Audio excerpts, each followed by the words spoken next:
नमस्कार, स्वागत है आपका हमारे इस YouTube वीडियो चैनल पर इकोनॉमिक्स की इस क्लास में।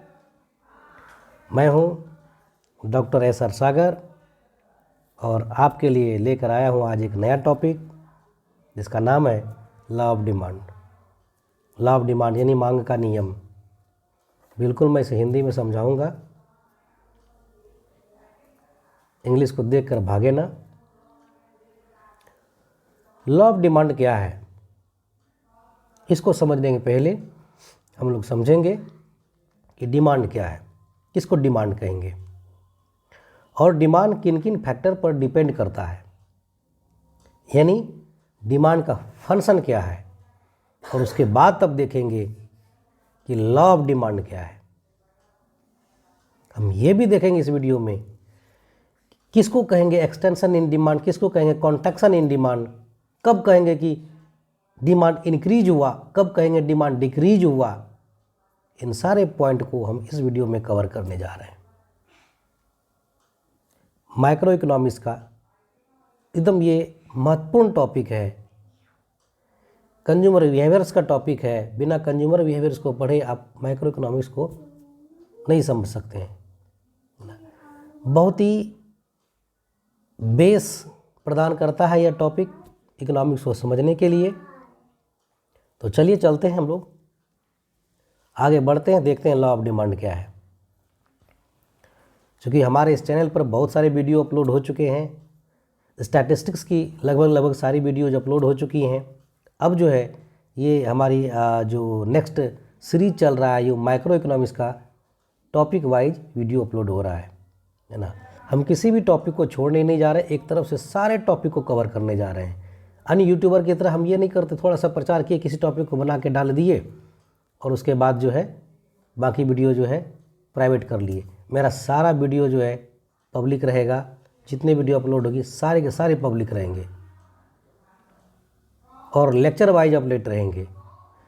तो बने रहिए हमारे इस चैनल पर और देखिए। चलिए चलते देखते हैं लॉ ऑफ डिमांड क्या है।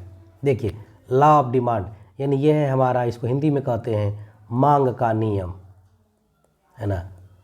मांग का नियम ये क्या है मांग का नियम, चलिए मैं आपको समझाता हूँ। सबसे पहले इसके समझने के पहले हम समझते हैं कि डिमांड क्या है, यानी मांग क्या है।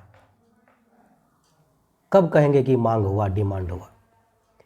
डेफिनेशन को आप देखिए कि demand for a commodity is defined as the quantity of that commodity which a consumer is willing to pay at a particular price during a particular period of time। देखिए यहाँ तीन बातें हैं। क्या है, यहाँ पर टाइम दिया हुआ है, एक पार्टिकुलर टाइम है, एक प्राइस दिया हुआ है। पार्टिकुलर टाइम और पार्टिकुलर प्राइस पर कोई कंज्यूमर किसी वस्तु की कितनी मात्रा को जो है खरीदने को तैयार है, willing to buy at a particular price.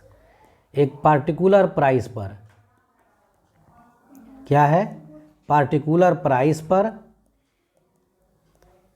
और एक जो पीरियड है टाइम का, उस गिवन पीरियड ऑफ टाइम में, है ना, कोई कंज्यूमर कितनी मात्रा में वस्तु की खरीदारी करने को तैयार है।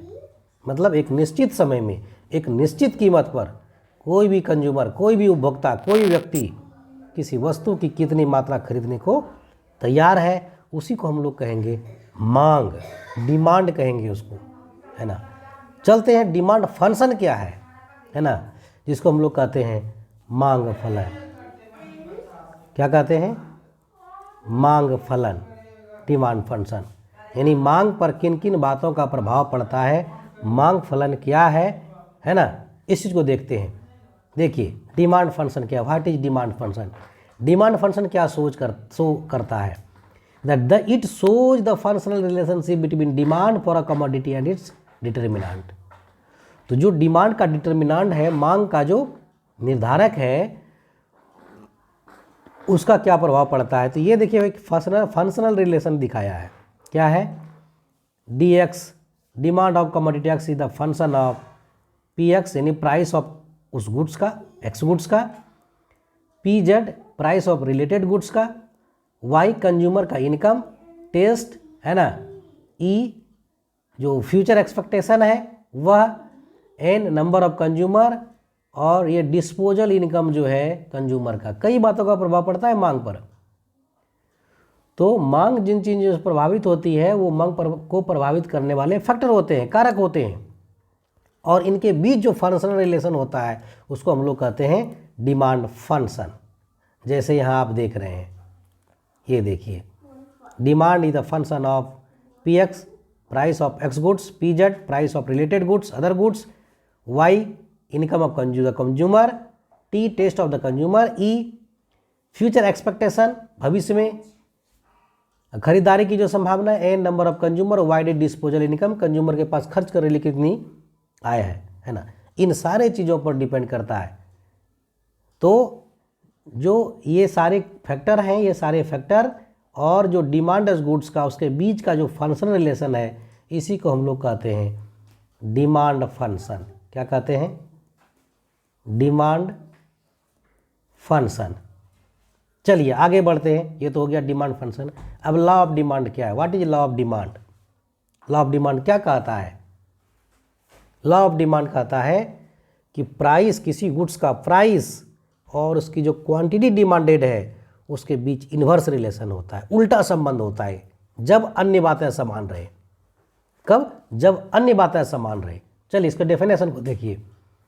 There is a definite inverse relationship between the price of the goods and the quantity demanded of that good if other things remain constant. other thing remain constant मतलब क्या है? कौन सा other things? जैसे अभी आपने देखा कि लॉ ऑफ डिमांड पर, किसी वस्तु के डिमांड पर कई चीज़ों का प्रभाव होता है। जैसे मान लीजिए एक्स गुड्स का डिमांड है तो एक्स की प्राइस का प्रभाव होता है डिमांड पर, कमोडिटी पर। किसका? Price of X goods. कोई रिलेटेड गुड्स है तो उसकी कीमत पर, संबंधित वस्तु है। इनकम कंज्यूमर का जो इनकम है, टेस्ट और प्रेफरेंस जो कंज्यूमर का है, फ्यूचर एक्सपेक्टेशन जो है, और number of consumer plus disposal income of the consumer, इन सारे बातों का प्रभाव पड़ता है। जैसे ही ये बातें कही जाती है कि अन्य बातों के समान रहने पर, अन्य बातें कौन सी भाई? तो एक्स की प्राइस को छोड़कर बाकी सारी चीज़ें कौन कौन है? संबंधित वस्तुओं की कीमत, कंज्यूमर का इनकम, टेस्ट और preference, future expectation, number of consumers, और डिस्ट्रीब्यूशन ऑफ इनकम और डिस्पोजल इनकम। ये चीज़ें जब सेम रहे, यानी कंज्यूमर का आय नहीं चेंज हो, उसकी पसंद चेंज नहीं हो, है ना, और उसका हैबिट चेंज ना हो, हैबिट आदत, है ना, और वस्तुओं की भविष्य में कीमत बढ़ने की, घटने की संभावना ना हो, भविष्य में कीमत परिवर्तन की कोई संभावना नहीं। इसलिए मान लीजिए भविष्य में कीमत लगे घटेगा तो लोग डिमांड कम ना कर देगा, और लगेगा कि नहीं कीमत बढ़ेगा तो उसमें डिमांड ज़्यादा ना कर देगा अचानक। जैसे कभी कभी होता है कि नमक का कीमत जो है, जो नीमक होता है जिसको हम लोग नमक कहते हैं, गाँव में नीमक बोलता है उसको, ठीक है, तो उसकी कीमत लगेगी, हल्ला हो जाता है कि भाई इसका कीमत बढ़ रहा है, तो लोग क्या करते हैं, ज़रूरत नहीं हो तो ये जो है क्या करते हैं, उसको खरीदने लगते हैं, ठीक है। तो वो घड़ी तो डिमांड, लॉ ऑफ डिमांड कम नहीं करेगा।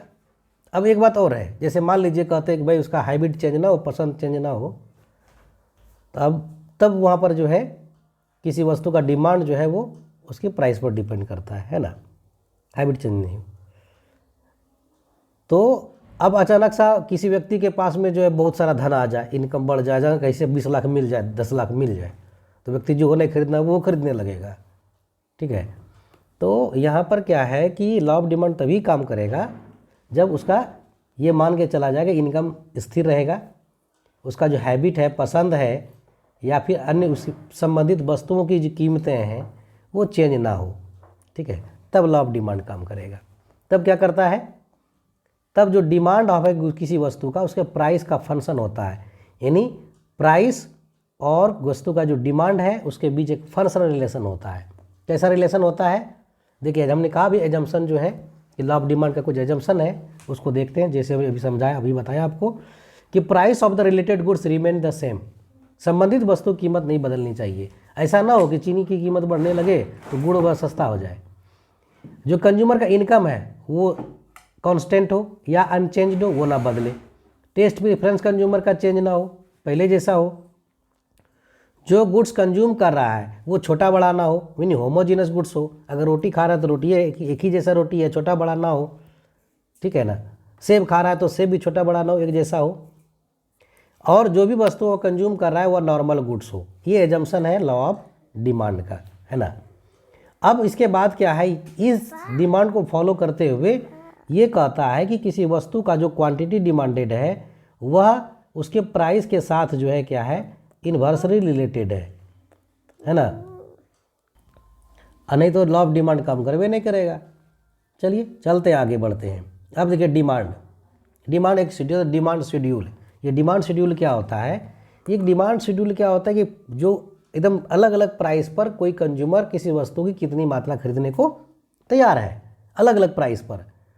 अब जैसे लॉ ऑफ डिमांड कहता है किसी वस्तु की जो क्वांटिटी है यह इन्वर्सली रिलेटेड है किससे, प्राइस से, है ना, प्राइस ऑफ द कमोडिटी से। अगर इसका मतलब है कि अगर प्राइस बढ़ेगा ना, प्राइस बढ़ेगा तो ये जो क्वांटिटी डिमांडेड है ये घटेगा, समझे। या प्राइस घटेगा ना, प्राइस क्या होगा, घटेगा तो डिमांड जो उसका है ई बढ़ जाएगा। यही कहता है लॉ ऑफ डिमांड, ठीक है। और कोई एक्स्ट्रा बात नहीं कहता है ये जो किन्स था ना, ये बड़ी सॉरी ये जो मार्शल था ना, ये बड़ी तेज था। मार्शल कह दिया था कि भाई पहले कि अन्य बात है समान रहने पर कि प्राइस जो है और उसका क्वांटिटी जो है वो इन्वर्स रिलेशन है दोनों में, पहले ही कह दिया ना। कोई बात जोड़ दीजिएगा तो बैठे भी नहीं करेगा आपका, है ना। अगर आप इस टेबल को देखिए, आप इसको कहते हैं डिमांड शेड्यूल। इस टेबल को अगर आप ऊपर से नीचे की ओर देखेंगे तो क्या हो रहा है, जैसे जैसे प्राइस जो है बढ़ रहा है 10, 20, 30, 40, 50, वैसे वैसे यहाँ देखिए डिमांड 50 से 500 से 400, 300, 200, 100। जैसे जैसे प्राइस वह बढ़ रहा है वैसे वैसे इसका डिमांड क्या हो रहा है, घट रहा है ना। अब क्या करना है आपको, अब देखना है इसको दूसरे तरीके से। अब इसको नीचे से ऊपर देखिए, ये क्या है 50, 40, 30, 20, 10। जैसे जैसे ही प्राइस नीचे से जा रहा है ऊपर तो घट रहा है, और जैसे जैसे प्राइस घट रहा है तो इसका डिमांडवा क्या हो रहा है, देखिए तो 50 प्राइस पर 100 है, 40 कम हो गया तो 200 हो गया, और 30 है घट गया तो 300 हो गया, 20 है तो 400, और 10 है तो 500। यही है लॉ ऑफ डिमांड कि जैसे जैसे प्राइस घटेगा उसका डिमांड बढ़ेगा, और जैसे प्राइस वह बढ़ेगा वैसे वैसे उसका डिमांड घटेगा, है ना। ये लॉ ऑफ डिमांड है। अब इसको अगर ग्राफ में कन्वर्ट कर दीजिएगा तो आपको डिमांड कर्व मिल जाएगा, है ना। अब इस टेबल को जो है आप ग्राफ में कन्वर्ट कर दीजिए तो आपको डिमांड कर्व मिलेगा ऐसा, इस फिगर में जो देख रहे हैं, नेगेटिव स्लोप का। कैसा मिलेगा, नेगेटिव स्लोप का।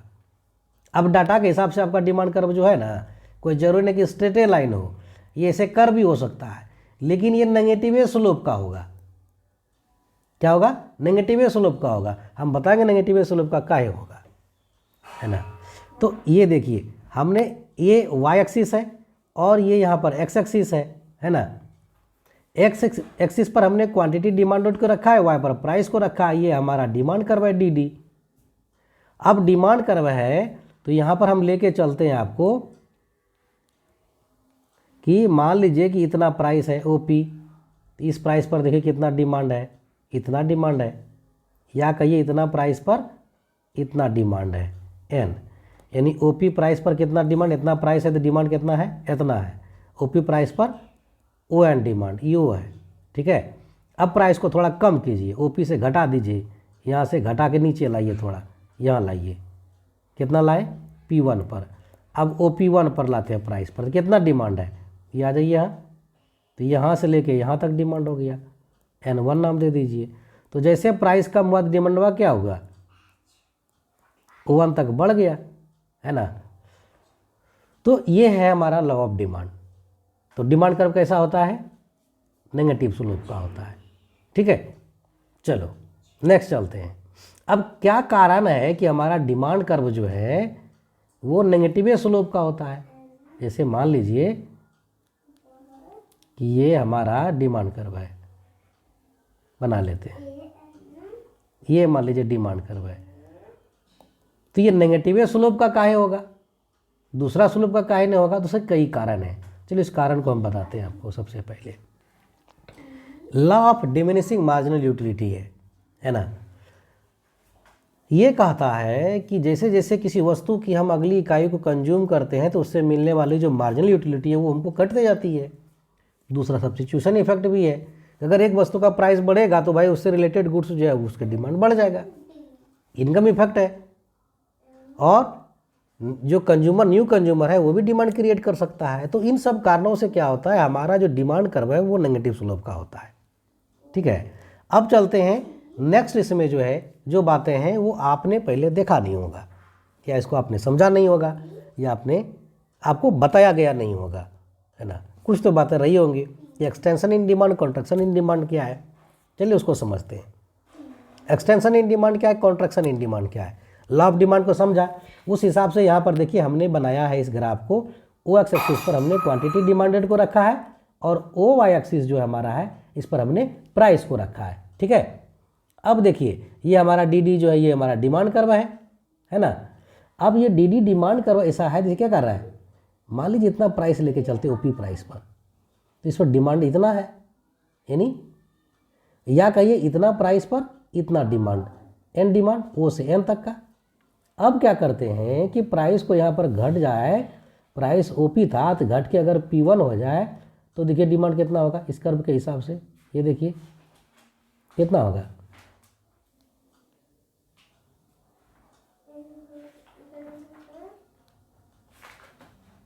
ये देखिए कितना होगा डिमांड, इसका N1 नाम दीजिए। तो जैसे ही प्राइस घटा तो डिमांड बढ़ ना गया, ये तो प्राइस घटने के कारण हुआ। तो प्राइस जब ओपी था तो वह बी पॉइंट पर था यहाँ, अब प्राइस जब घट गया तो यहाँ आ गया, B1 पर आ गया। तो यहाँ से जो यहाँ तक का मूवमेंट हुआ इसी को कहते हैं एक्सटेंशन इन डिमांड। क्या कहते हैं, एक्सटेंशन इन डिमांड, समझे। अब चलते हैं इसका उल्टा, कॉन्ट्रैक्शन इन डिमांड। हिंदी में कहते हैं इसमें मांग में विस्तार, मांग बढ़ाने, मांग में विस्तार। दूसरा चलते हैं इसकी, कहा है कॉन्ट्रैक्शन इन डिमांड, उसी का उल्टा। वहाँ क्या था एक्सटेंशन में कि प्राइस फॉल किया तो क्वांटिटी जो है वो बढ़ गया। तो बी पॉइंट पर से B1 से जब बी पर आए तो ये इधर से इधर मूवमेंट हुआ तो इसको मिलेगा एक्सटेंशन नाम दिए। अब देखिए दूसरा, मान लीजिए कि प्राइस जो है OP1 है, यहाँ से इतना प्राइस है ना, तो यहाँ पर डिमांड हमारा इतना है यहाँ तक, यानी इतना प्राइस पर इतना डिमांड है। OP1 प्राइस पर ON1 डिमांड है ना। अब क्या है कि मान लीजिए प्राइस बढ़ जाए, प्राइस इतना से बढ़ के इतना हो जाए, है ना, तो अब यहाँ आ जाएगा P पॉइंट पर आ जाएगा, है ना। तो यहाँ पर जब प्राइस इतना बढ़ गया तो ये इस पॉइंट पर जब आ गया तो यहाँ डिमांड देखिए क्या हुआ, ये देखिए इतना प्राइस पर इतना डिमांड, यानी घट गया। प्राइस बढ़ा तो क्या हुआ, डिमांड घट गया। तो प्राइस बढ़ने के पहले ये इस पॉइंट पर था, अब प्राइस जब बढ़ गया तो ये डिमांड करके इस पॉइंट पर आ गया, तो नीचे से ऊपर की ओर मूवमेंट हुआ, यानी बी पॉइंट से B1 पर आ गया। तो इसका नाम है कॉन्ट्रैक्शन इन डिमांड, है ना। क्या है, कॉन्ट्रैक्शन इन डिमांड। अब देखिए यहाँ पर क्या है। अच्छा ये बताइए कि कॉन्ट्रैक्शन हुआ या एक्सटेंशन हुआ तो उसी डिमांड कर्व पर ना आप ऊपर या नीचे आए, मिटा के फिर से बताते हैं। देखिए अगर आप बी पॉइंट से B1 से अगर बी पॉइंट पर आए तो ये क्यों आए, ये प्राइस फॉल होने के कारण यहाँ आए। तो यहाँ से जो मूवमेंट हुआ B1 से जो बी पर मूवमेंट हुआ वो आपका एक्सटेंशन हुआ, एक्सटेंशन इन डिमांड। और अगर इसका उल्टा अगर आप फिर से देखें तो जैसे मान लीजिए OP प्राइस था P1 तो डिमांड हमारा कितना था, इतना था। अब प्राइस वह बढ़ जाए तो डिमांड क्या हुआ, कम हो गया। तो प्राइस बढ़ने के पहले हम इस पॉइंट पर थे, अब आ गए इस पॉइंट पर, यानी नीचे से ऊपर की ओर मूवमेंट हुआ, तो इसको हम लोग हमने क्या कहा, कॉन्ट्रैक्शन इन डिमांड, है ना, कॉन्ट्रैक्शन इन डिमांड। अच्छा अब बताइए, अच्छा कॉन्ट्रैक्शन हो या एक्सटेंशन, उसका कारण क्या था? उसका कारण था प्राइस, क्योंकि प्राइस है ना घटा बढ़ा, तो हम इधर से इधर आए या यहाँ से यहाँ आए, एक कारण हुआ प्राइस का घटना बढ़ना। दूसरा कारण, दूसरी बात जो महत्वपूर्ण है कि ये एक्सटेंशन हुआ या कॉन्ट्रैक्शन हुआ, तो आप एक ही ना डिमांड कर पर हैं, उसी डिमांड कर्व ना आपका ऊपर की ओर या नीचे की ओर मूवमेंट हुआ, डिमांड कर्व तो बदला नहीं, है ना।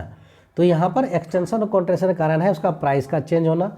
और दूसरी बात कि कॉन्ट्रैक्शन और एक्सटेंशन में क्या होता है, उसी डिमांड कर्व पर वह नीचे की ओर या ऊपर की ओर मूवमेंट करता है। ठीक है, महत्वपूर्ण चीज़, क्लियर? ठीक, चलिए आगे चलते हैं। अब तो सवाल है कि इंक्रीज और डिक्रीज इन डिमांड किसको कहेंगे भाई? इंक्रीज इन डिमांड और डिक्रीज इन डिमांड। अब तो फिर में पड़ गए। चलिए देखिए समझाते हैं क्या है, बहुत आसान चीज़ है। जब सेम प्राइस पर, जो प्राइस दिया हुआ उसी प्राइस पर डिमांड पहले से बढ़ जाए, क्या हो, डिमांड पहले से बढ़ जाए। क्यों बढ़ेगा भाई? कई कारण हो सकते हैं, जो फैक्टर प्रभावित करने वाले हैं डिमांड को, उनमें से कोई बदल, मान लीजिए इनकम में बदल गया, तो सेम प्राइस पर पहले मान लीजिए इतना खरीद रहा था, तब इससे ज़्यादा खरीदेगा, इतना खरीदने लगेगा। ठीक है, कितना खरीदेगा? मान लीजिए ओपी प्राइस पर पहले कितना खरीद रहा था, मान लीजिए इतना, अब मान लीजिए अचानक उसके पास कहीं से धन आ जाए या और कोई कारण हो जाए, तो वह क्या करेगा, इसी प्राइस पर डिमांड को क्या करेगा, बढ़ा देगा। तो यहाँ से वह इतना डिमांड आ गया, या जैसे यहाँ पर था प्राइस अगर फॉल कर जाए, तो इस डिमांड कर पर था कि इतना जो है हमारा डिमांड है। अब क्या होगा, अगर सेम प्राइस पर डिमांड बढ़ जाए, प्राइस चेंज ना हो, सेम प्राइस हो, सेम प्राइस पर अगर डिमांड बढ़ जाए, तो डिमांड कर्व क्या होगा, दाहिनी ओर शिफ्ट करेगा। ठीक है, क्या होगा, दाहिनी ओर शिफ्ट करेगा। तो क्या होता है, increase in demand decrease in demand में क्या होता है, सेम प्राइस पर क्या होता है, आपका डिमांड बढ़ जाता है ना। और इस कंडीशन में क्या होता है, हमारा डिमांड कर्व ऊपर की ओर शिफ्ट करता है, या राइट साइड शिफ्ट कर जाता है ना। जैसे यहाँ पर देखिए, ये जो डी डिमांड कर्व है, ये प्राइस जिस डिमांड कर्व दिया हुआ कंज्यूमर का, और जब इंक्रीज करता है डिमांड, तो इसी प्राइस पर क्या होता है, ज़्यादा डिमांड हो जाता है। तो यहाँ पर क्या होगा कि उस कंडीशन में हमारा नया D1 डिमांड कर्व बन जाएगा, जो ऊपर की ओर शिफ्ट कर जाएगा। ये हो गया इंक्रीज इन डिमांड। इसका कारण क्या है? इसका कारण प्राइस नहीं है, प्राइस वही है, सेम प्राइस है। क्या है? सेम प्राइस है, प्राइस चेंज नहीं हुआ है, कोई अदर फैक्टर इसको प्रभावित किया और डिमांड कर्व को दाहिनी ओर शिफ्ट करा दिया, है ना।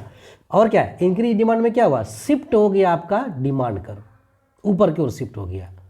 डिक्रीज इन डिमांड क्या होगा, जस्ट इसका उल्टा। देखिए डिक्रीज इन डिमांड क्या है, डिक्रीज इन डिमांड क्या होता है, सेम प्राइस पर जब आपका डिमांड पहले से कम हो जाए। ठीक है, क्या हो, सेम प्राइस पर, जैसे मान लीजिए ओपी प्राइस है, इस प्राइस पर पहले डिमांड हमारा इतना था, कितना था, यहाँ से यहाँ तक, पी से मान लीजिए ई पॉइंट ई तक। अब क्या होगा, किसी अदर फैक्टर, कंज्यूमर इनकम कम हो जाए या कोई अदर फैक्टर इसके डिमांड को कम कर दे, है ना। सेम प्राइस वही रहे, प्राइस चेंज ना हो, ओपी प्राइस पर ही इसका डिमांड पहले से कम हो जाए, तो डिमांड कम हो गया, तो यहाँ पर आ गया मान लीजिए, तो हमारा तब डिमांड कर्व नीचे की ओर शिफ्ट कर जाएगा। ठीक है, क्या करेगा, नीचे की ओर शिफ्ट कर जाएगा, इसको हम लोग कहते हैं डिक्रीज इन डिमांड।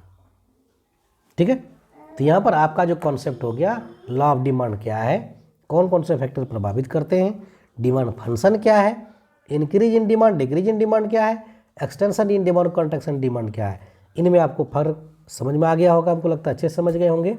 और आज के इस वीडियो में हम इतना ही रखेंगे, और नेक्स्ट वीडियो अपडेट के लिए आप हमारे चैनल को सब्सक्राइब कीजिए, बने रहे हमारे इस यूट्यूब चैनल पर।